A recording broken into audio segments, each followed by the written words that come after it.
evening to all. Welcome to Vision Academy online YouTube channel. இன்னைக்கு நம்ம பார்க்க போகிறது current affairs sectionல April 14th கான current affairs. ஸோ வாங்க வீடியோக்குள்ள போகலாம். ஸோ ஃபர்ஸ்ட் current affair என்ன பார்க்க போகிறோம் அப்படின்னு சொல்லி பார்த்தீங்கன்னா, House panel deliberates on bill to raise marriage age for women. The bill was referred to the committee following calls for the greater scrutiny. So marriage bill act அப்படின்றது நம்மளுக்கு 2006ல வந்து amend பண்ணி கொண்டு வந்திருப்பாங்க. ஸோ மேரேஜ் பில் ஆக்ட்ஸில் இனிஷியலாக வந்து பெண்களோட திருமண வயது வந்து நிர்ணயிச்சு மேரேஜ் பில் ஆக்ட் கொண்டு வந்திருப்பாங்க. ஸோ அந்த பில்லை வந்து 2006ல் கொண்டு வந்த அந்த மேரேஜ் பில் ஆக்டை பொறுத்த வரைக்கும் பெண்களோட திருமண வயசை எவ்வளோ நிர்ணயிச்சிருப்பாங்க அப்படின்னு சொல்லி பார்த்தீங்கன்னா 18 வயசை நிர்ணயிச்சிருப்பாங்க. ஸோ சட்டப்படி ஒரு பெண் குழந்தைக்கு கல்யாணம் பண்ணோன்னா 18 வயசு நிரம்பி இருக்கணும். ஸோ அதை அமெண்ட் பண்ணுறோம், அதை சீர்திருத்தம் பண்ணுறபடி prohibition of child marriage amendment bill 2021ல் பாஸ் பண்ணியிருந்தாங்க நம்ம லோக்சபாவில். ஸோ அதில் என்ன சொல்லியிருப்பாங்க அப்படின்னு சொல்லி பார்த்தீங்கன்னா, பெண்களோட திருமண வயசை 18லேருந்து 21 மாற்றணும் அப்படின்ற மாதிரி சொல்லியிருப்பாங்க. இது யார் வந்து இந்த பில்லை பாஸ் பண்ணியிருப்பா அப்படின்னு சொல்லி பார்த்தீங்கன்னா, women's and child development minister Smriti Irani வந்து சொல்லியிருப்பாங்க. ஸோ இப்போவும் யார் உமன் அண்ட் சைல்டு டெவலப்மெண்ட் மினிஸ்ட்ரியில் இருக்காங்க அப்படின்னு சொல்லி பார்த்தீங்கன்னா ஸ்மிருதி இரானி தான். அவங்களோட கான்ஸ்டியன்சி எதுன்றதை நோட் பண்ணிக்கோங்க, குஜராத். அண்ட் ஸ்டேட் லெவலில் minister of state for women's and child development யார் அப்படின்னு சொல்லி பார்த்தீங்கன்னா கிருஷ்ணராஜ். ஸோ இந்த prohibition of child marriage act 2006ல் வெறும் பெண்களோட திருமண வயதை மட்டும் அவங்க வந்து நிர்ணயிச்சுக்க மாட்டாங்க, வேறு சில விஷயங்களையுமே கூட அவங்க மாற்றிருப்பாங்க. என்னென்ன அப்படின்னு சொல்லி பார்த்தீங்கன்னா, Indian Christian marriage act 1872 and Parsi marriage and divorce act 1936, special marriage act 1954, Hindu marriage act 1955 and foreign marriage act 1969லையும் சில சீர்திருத்தங்கள் அவங்க கொண்டு வந்திருப்பாங்க. So the parliamentary standing committee tasked with studying the prohibition of child marriage amendment bill 2021 which proposes to raise the age of marriage for women to 21 from 18 years, held its second meeting on Wednesday. According to the sources, the Parliamentary Standing Committee on Education, Women, Children, Youth and Sports, headed by BJP MP Vinay Sahasrabudhe, met some of the members of the task force appointed by the government in June 2020, which recommended raising the age of marriage to improve the nutritional status of mothers and babies and curb infant and maternal mortality rates. It was on the basis of this task force recommendations that the Ministry of Women and Child Development introduced the bill in Parliament last December, which was referred to the Standing Committee following call for greater scrutiny from the opposition parties. Among those present from the task force was head former Samanta Party leader Jaya Jetli, Niti Aayog member Vinod Paul and Ahmed-based Dipit Shah. Those present at the meeting said the standing committee members received a copy of the task force report on the age of marriage only a day or two, necessitating around a round of discussion with them. So in the marriage prohibition of child marriage amendment bill 2021 pass பண்ணாங்க. So ஏன் பெண்களோட திருமண வயசை வந்து increase பண்ணியிருப்பாங்க அப்படின்னு சொல்லி பார்த்தீங்கன்னா, நியூட்ரிஷன் லெவலில் மதர்ஸோட நியூட்ரிஷன் லெவலை இன்க்ரீஸ் பண்ணுறதுக்கும், சின்ன குழந்தைங்க செத்து போகிறதும், பிரசவத்துக்கு அப்போ பெண்கள் இறந்து போகிறதும் தடுக்கணும் அப்படின்றதுக்காக இந்த பில்லை வந்து பாஸ் பண்ணியிருப்பாங்க. யார் பாஸ் பண்ணியிருப்பான்னு பார்த்தீங்கன்னா woman and child development ministry. இப்போ யார் அதோட மினிஸ்டராக இருக்காங்க அப்படின்னு சொல்லி பார்த்தீங்கன்னா ஸ்மிருதி இரானி அதோட மினிஸ்டராக இருப்பாங்க. அடுத்து, note to extend Gram Swaraj scheme programme aims at improving governance of panchayat Raj institution system. So Rashtriya Gram Swaraj Abhiyan scheme வந்து எதுக்காக அப்படின்னு சொல்லி பார்த்தீங்கன்னா, பஞ்சாயத் ராஜோட கவர்னன்ஸ்னால் அதோட ஆட்சித்திறனை இம்ப்ரூவ் பண்ணுறதுக்காக தான் இந்த ராஷ்ட்ரிய கிராம் ஸ்வராஜ் ஸ்கீமை வந்து நம்மளோட கேபினெட் கமிட்டி கொண்டு வந்திருக்கோம். So cabinet committee of economic அஃபேர்ஸில் யாரெல்லாம் இருப்பா அப்படின்னு சொல்லி பார்த்தீங்கன்னா, நம்மளோட prime minister Narendra Modi, defence minister Rajnath Singh, Nitin Gadkari, நம்மளோட finance minister Nirmala Sitharaman, external affairs minister Jaishankar, Piyush Goyal and Dharmendra Pradhan. இவங்க எல்லாருமே சேர்ந்தது தான் அந்த கேபினெட். ஸோ அந்த கேபினெட் ஆஃப் கமிட்டி எக்கனாமிக்ஸ் அஃபேர்ஸில் இந்த மினிஸ்டர்ஸ்லாம் இருப்பாங்க. ஓகேவா? So the cabinet on economic affairs on Wednesday approved a proposal to continue the Rashtriya Gram Swaraj Abhiyam, a scheme for improving the governance capability of Panchayat Raj institution till 2025 to 26. The Committee of Economic Affairs at meeting chaired by Prime Minister Narendra Modi approved the extension of the scheme that ended at March 31 at a total financial outlay of rupees 5,911 crore, on which rupees 3,700 crore would be the centre's share and 211 crore the share of state. So இந்த meeting வந்து யாரோட தலைமையில் நடந்திருக்கும் அப்படின்னு சொல்லி பார்த்தீங்கன்னா, நரேந்திர மோடி தலைமையில் நடந்திருக்கும். ஸோ மார்ச் 31 இந்த மீட்டிங் வந்து இந்த ஸ்கீம் வந்து கம்ப்ளீட் ஆன நிலையில் மறுபடியும் இதை வந்து ரிவைவ் பண்ணியிருக்காங்க. ஸோ மார்ச் 31 வரைக்கும் இதோட செலவுகள், இந்த ஸ்கீமுக்கான செலவுகள் சொல்லி எவ்வளோ ரூபாய் கோடியை இவங்க சொல்லியிருக்காங்க அப்படின்னு சொல்லி பார்த்தீங்கன்னா 5,911 crores. இதில் 3,700 வந்து சென்டரோட ஷேராக இருந்திருக்கும், 2,211 கோடி வந்து ஸ்டேட்டோட ஷேராக இருந்திருக்கும்.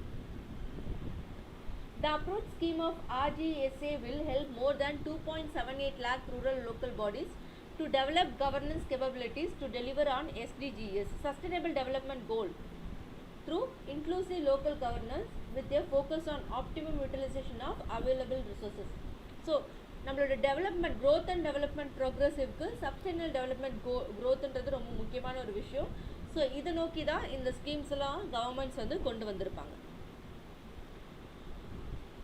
The statement said that the scheme would work towards poverty-free and enhance livelihood in villages, healthy villages, child-friendly villages, water-sufficient villages, clean and green villages, self-sufficient infrastructure in villages, socially secure villages. So இந்த ஸ்கீம்ஸோட ultimate aim என்ன அப்படின்னு சொல்லி பார்த்தீங்கன்னா, வறுமை இல்லாத கிராமங்களையும் வாழ தகுதியான கிராமங்களையும் கொடுக்கறது, அதே மாதிரி சுகாதாரமான ரொம்ப ஆரோக்கியமான கிராமங்களையும், குழந்தைங்களுக்கு பாதுகாப்பான கிராமங்களையும், தண்ணீர் பற்றாக்குறையற்று தூய்மையான பசுமை நிறைந்த கிராமங்களை கொடுக்கறது, அதே மாதிரி செல்ஃப் சஃபிஷியன்ட் இன்ஃப்ராஸ்ட்ரக்சர் போதிய வசதிகளுக்கு கூடிய கிராமங்களையும், மத சார்பற்று பாதுகாக்கப்பட்ட ஒரு கிராமங்களையும் கொடுக்கறது தான் இந்த ஸ்கீமோட ultimate aim. The government said Panchayat would be strengthened and spirit of healthy competitive inculcated.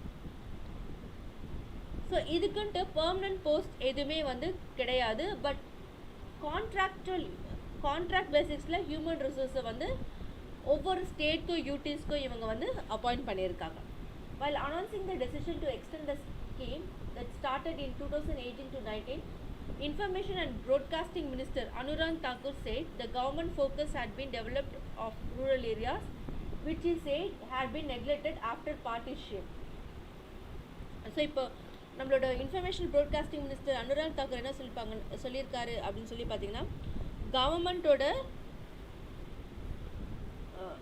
பார்வை வந்து இப்போது கவர்மெண்ட்டோட கவனம் எல்லாமே எதில் போயிடுச்சு அப்படின்னு சொல்லி பார்த்தீங்கன்னா, ரூரலோட கிராமங்களோட வளர்ச்சியில் போயிருக்கு அப்படின்னு சொல்லி சொல்லுவாங்க. அடுத்தது, பத்தனைக் வின்ஸ் Malcolm Adiseshiah award. So renowned Indian economist and political commentator Pradap Patnaik has been named the recipient of the Malcolm Adiseshiah Award this year. The award is annually given by the Malcolm and Elizabeth Adiseshiah Trust to an outstanding social scientist. So social scientistக்காக கொடுக்கப்படுற award தான் என்னன்னா Malcolm Adiseshiah Award. So இந்த அவார்டை யார் வாங்குறா அப்படின்னு சொல்லி பார்த்தீங்கன்னா, renowned Indian economist பிரதாப் பத்தனைக் வாங்குறாரு. ஸோ பிரதாப் பத்தனைக்கு பற்றி பார்க்கும் போது அவர் டாக்டரேட் முடிச்சிருக்காரு. அண்ட் அவர் வந்து centre of economic studies and planning in the school of social சயின்ஸில் ப்ரொஃபஸராக இருக்கார். எந்த யூனிவர்சிட்டியில் அப்படின்னு சொல்லி பார்த்தீங்கன்னா, ஜவஹர்லால் நேரு யூனிவர்சிட்டியில் ப்ரொஃபஸராக இருக்கார். அண்ட் ஆல்சோ இவர் வந்து vice chairman of Kerala state planning போர்டோட வைஸ் சேர்மனாகவும் இவர் இருந்திருப்பார். அடுத்தது, Pulapre Balakrishnan from the Indian institution of management Kozhikode, Kamala Ganesh former MN Srinivas Chair, Institute for Social and Religious Economic Change, Bengaluru, and Vishnu Mohanapatra, Professor, Kera University, were part of the jury this year. Finland to decide on NATO membership within week. So NATO கூட சேரணுமா, நான் align treaty organisation கூட Finland சேரணுமா வேண்டாவா அப்படின்ற டெசிஷனை வந்து இந்த வாரத்தில் சொல்லுவோம் அப்படின்னு சொல்லியிருக்காங்க. யார் சொல்லியிருக்காங்கன்னா அதோட பிரைம் மினிஸ்டர் சானா மாரின் சொல்லியிருக்காங்க. Rattled by USA invention of Ukraine, Finland Prime Minister said on Wednesday the Nordic nation would decide whether to apply for NATO membership within week despite the risk of infuriating Moscow. So Ukraine Russia வாரோட தாக்கம் வந்து உலகம் ஃபுல்லாக இருக்குது. So Finland என்ன சொல்லியிருக்காங்கன்னா NATO கூட சேரணுமா அப்படின்ற டெசிஷனை இந்த வாரத்தில் எடுத்துருவோம் அப்படின்னு சொல்லியிருக்காங்க. Helsinki Parliament will next week open on debate about joining the Western Alliance after the Ukraine war sparked a dramatic U-turn in public and political opinion in Finland and neighboring Sweden over long-held policies of military non-alignment.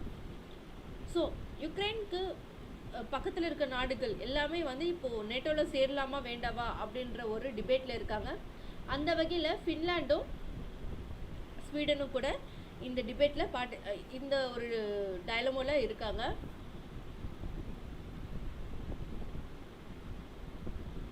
Next, Australia appoints McDonald as coach.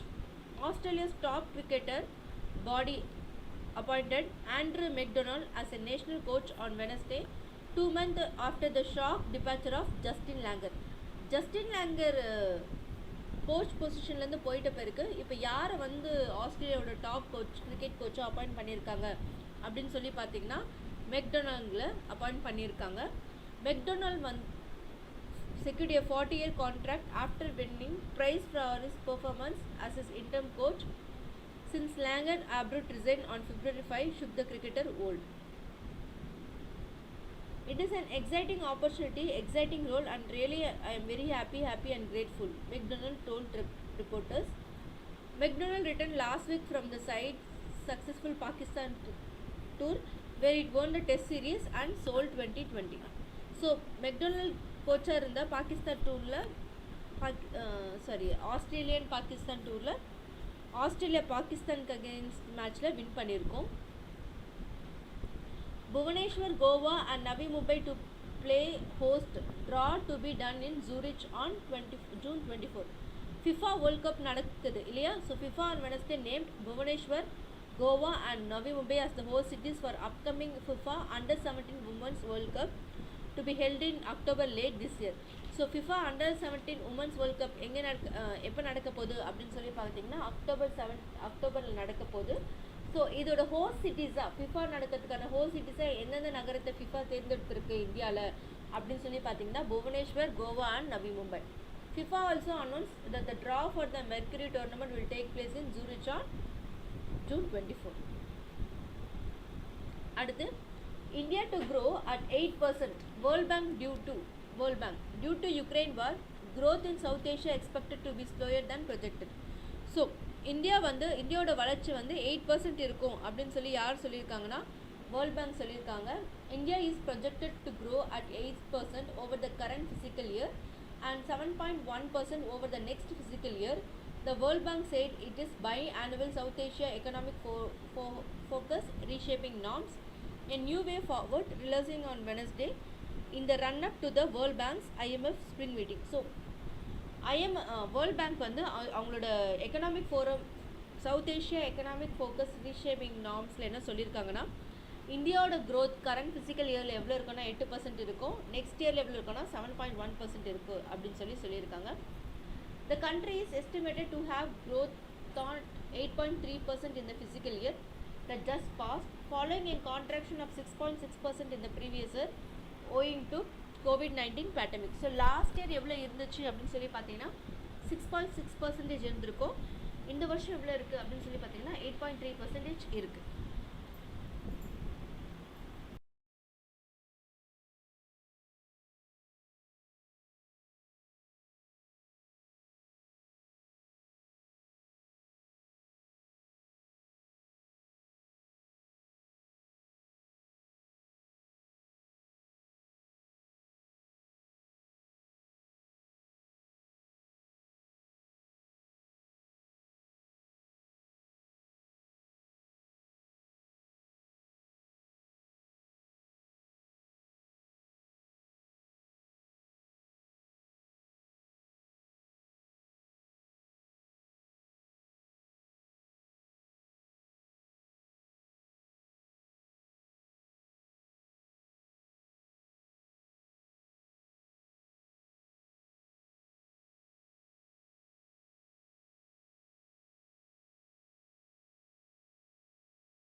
South ஏஷியாவோட expected growth rate வந்து 6.6%, அதாவது 1% வந்து கம்மியாக expected விட 1% வந்து கம்மியாகும் அப்படின்னு சொல்லியிருக்காங்க. அதே மாதிரி நெக்ஸ்ட் கேலண்டர் இயரில் பார்த்தீங்கன்னா 6.3% தான் இருக்கும் அப்படின்றதும் சொல்லியிருக்காங்க. Amid the war, India looks to revive up grain export. So Russia-Ukraine war நடந்துட்டு இருக்கு இல்லையா? So the Russia-Ukraine wars have created challenges the world over in terms of food grain suppliers, and the government of India is looking to step up in with a likely export of 100 lakh tons of grain this year, with the first quarter itself resulting in order of 35 lakhs tons. Commerce Minister Piyush Goyal, who is also the Minister of Food and Public Distribution, told. So Common Minister Piyush Goyal என்ன சொல்லியிருக்காரு அப்படின்னு சொல்லி பார்த்தீங்கன்னா, Russia Ukraine வாரால் food grain supplies வந்து நம்ம அதிகமாக கொடுக்க ஆரம்பிச்சிருக்கோம் அப்படின்றத அவர் சொல்லியிருக்காரு. ஸோ 100 lakh tons வந்து இந்த இயர் வந்து கொடுத்துருக்கோம். ஸோ ஃபஸ்ட்டு ஹாஃப் குவார்ட்டரில் எவ்வளோ போயிருக்கு கொடுக்க போகிறோம். ஸோ ஃபஸ்ட்டு ஹாஃப் குவார்ட்டரில் எவ்வளோ போயிருக்கு அப்படின்னு சொல்லி பார்த்தீங்கன்னா 35 lakh ton வந்து போயிருக்கு அப்படின்னு சொல்லியிருக்காங்க. அடுத்து commerce minister Piyush Goyal, who is the Minister of Food and Public Distribution, வந்து இதை பற்றி பேசியிருக்காரு. The Hindu that his ministry had put in place an internal committee to look into the qualitative standard of food export, not just grain but other food items as well as to 180 countries across the world.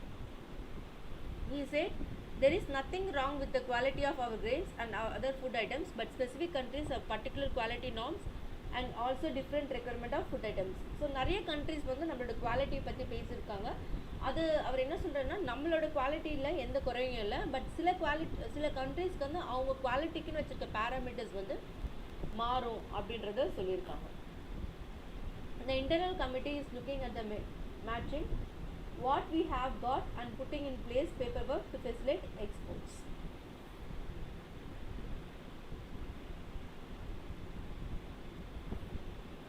Sri Lanka seeks help for fund. Ahead the World Bank பொருளாதாரத்தில் ரொம்ப அடி வாங்கிட்டு இருக்க country, வாழ தகுதியே இல்லாத கண்ட்ரின்னு சொல்லி எந்த கண்ட்ரி சொல்லிட்டு இருக்காங்கன்னா ஸ்ரீலங்காவை சொல்லிட்டு இருக்காங்க. Ahead of World Bank and the International Monetary Fund spring meetings in Washington next week, Sri Lanka is seeking India's assistance in garnering at least $3 billion in bridge finance from the International Committee. So Sri Lanka வந்து world bank கிட்டேயும் international monetary fund கிட்டேயும் $3 billion வரைக்கும் bridging கடனை வந்து கேட்டிருக்காங்க. At a meeting with the Finance Minister Nirmala Sitharaman on Wednesday, Sri Lanka High Commissioner to India Melinda Morgado thanked India for its provision for $2.4 billion in credit line for food, fuel and medicines. So India வந்து அவங்களுக்கு மனிதாபிமான அடிப்படையில் $2.4 billion வந்து எந்த கடன் உதவி கொடுத்துருக்காங்க அப்படின்னு சொல்லி பார்த்தீங்கன்னா food, fuel and medicines. High Commissioner Moragoda and Minister Sitharaman discussed how India could assist Sri Lanka in garnering international support to secure bridge finance and for the economic adjustment program itself through both bilateral and multilateral partners. அடுத்து Enforcement Directorate summons former India head of Xiaomi Inquiry about foreign remittance. So former India ஜிஎம்யோட ஹெட்டாக இருந்தவர் யார் அப்படின்னு சொல்லி பார்த்தீங்கன்னா மனு ஜெயின்குமார். So அவருக்கு வந்து என்ஃபோர்ஸ்மெண்ட் டைரக்டர் வந்து சம்மன் வந்து அமைச்சிருக்காங்க. The Enforcement Directorate on Wednesday recorded the statement of Manu Jain Kumar, a former India head of Xiaomi, in connection with an ongoing inquiry under the Foreign Exchange Management Act. In a statement, Xiaomi spokesperson earlier said, Xiaomi is a law-abiding and responsible company. We give paramount importance to the law of the land. So, ஜியோமியோட head என்ன சொல்லியிருக்காங்க அப்படின்னு சொல்லி பார்த்தீங்கன்னா, Xiaomi வந்து எல்லா லாஸுமே abide பண்ணி தான் நாங்கள் எங்களோட கம்பெனி நடத்திட்டு இருக்கோம். ஸோ நாங்கள் எந்த ஒரு சட்டமீறல்களுமே மீறலை அப்படின்னு சொல்லியிருப்பாங்க. External Affairs Minister says he was quite clear about India's interest on such issues. So human rights பற்றின டிஸ்கஷன் வந்து இந்தியாவும் யூஎஸ் மீட் பண்ணுற அந்த 2+2 மீட்டிங்கில் பேசியிருக்க மாட்டாங்க. External Affairs Minister Jaishankar said there was no discussion on human rights in India during the US-India 2+2 foreign and defense minister dialogue in Washington on Monday. So US and இந்தியாவோட 2+2 foreign defense minister meeting வந்து வாஷிங்டனில் நடந்திருக்கும். அதில் Russia Ukraine வார் பற்றியோ இல்லை human rights பற்றியோ எந்த பேச்சுக்களுமே நடக்காது அப்படின்ற விஷயத்த பேசியிருப்பாங்க. ஸோ ரெண்டு நாடுகளுமே எதை பற்றி தான் பேசியிருப்பாங்கன்னா அவங்க இந்தியா மற்றும் யூஎஸோட செக்யூரிட்டி பர்பஸை பற்றி மட்டும் தான் பேசியிருப்பாங்க. அதே மாதிரி ஒரு ஸ்பேஸ் ஸ்டேஷன் லான்ச்சுக்கான அக்ரிமெண்ட்டுமே கூட அவங்க சைன் பண்ணியிருப்பாங்க. ஸோ இன்றைக்கி பார்த்த வீடியோஸ் உங்களுக்கு யூஸ்ஃபுல்லாக இருந்திருக்கும்னு நினைக்கிறேன். இந்த வீடியோஸ்